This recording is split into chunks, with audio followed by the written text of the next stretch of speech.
Hello, friends. Today's book is The Three Little Pigs.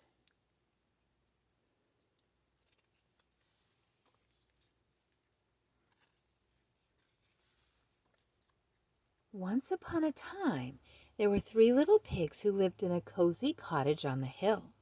They loved to eat all the delicious food their mother made them every day. They ate so much that it wasn't long before the three little pigs had grown so big that there was no room for them in their cozy cottage any more. "I'm sorry," said their mother one morning, "but it's time you made your own way in the world." So the very next day, the three little pigs left home. "Don't forget to watch out for the big bad wolf," called their mother as she waved goodbye. "He'll eat you for supper, so you'll need to build a big, fine, strong house as quickly as you can to keep him away." "Don't worry, Ma," they oinked. "We can look after ourselves." And the three little pigs trotted off down the hill, each taking a different path.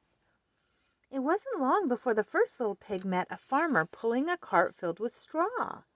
"May I please buy some straw to build a house?" asked the little pig.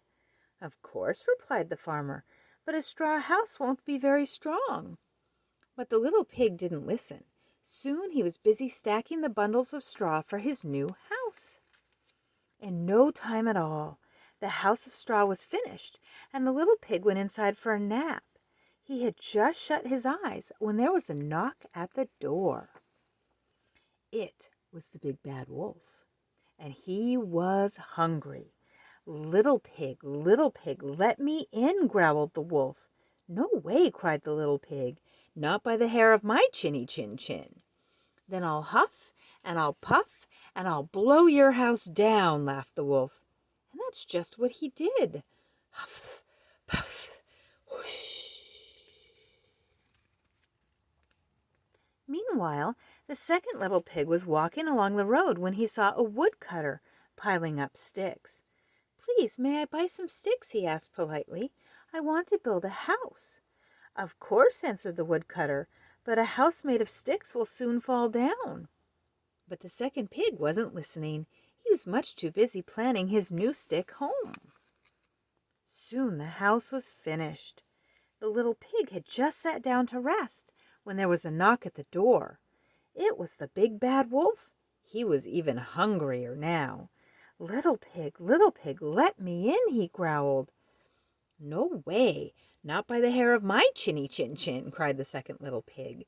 "Then I'll huff, and I'll puff, and I'll blow your house down," cried the wolf. And that's exactly what he did. Huff, puff, whoosh. Meanwhile, the third little pig had met a builder. "Please, may I buy some of your bricks to build a house?" he asked. "Of course," replied the builder. "A fine, strong house of bricks will last forever." The third little pig took the builder's advice. He would build the strongest house in the land. Finally, after a hard day's work, the house was finished. It had 4 strong walls of brick, a tiled roof, a sturdy wooden door, and a large fireplace with a chimney. The third little pig had just put on a pot of turnips on the fire to boil when he saw his brothers running down the road, closely followed by the big bad wolf. "Quick," cried the third little pig, "hide in here." The wolf, who was very hungry by now, banged on the sturdy front door. Little pigs, let me in," he growled, his tummy rumbling very loudly with hunger. "No way, not by the hairs on our chinny chin chins," cried the three little pigs. "Then I'll huff, and I'll puff, and I'll blow your house down," laughed the wolf. So he huffed, and he puffed, and he puffed, and he huffed, but the brick house stood firm. The wolf was furious.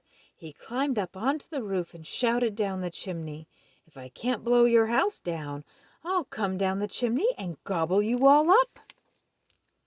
The big bad wolf jumped and landed with a huge splash in the pot of turnips boiling on the fire below. Yow! He leapt up with a scream and ran out of the house, never to be seen again. And the three little pigs lived happily ever after in the house made of brick. The end. Thank you for sharing with me, friends. Good night.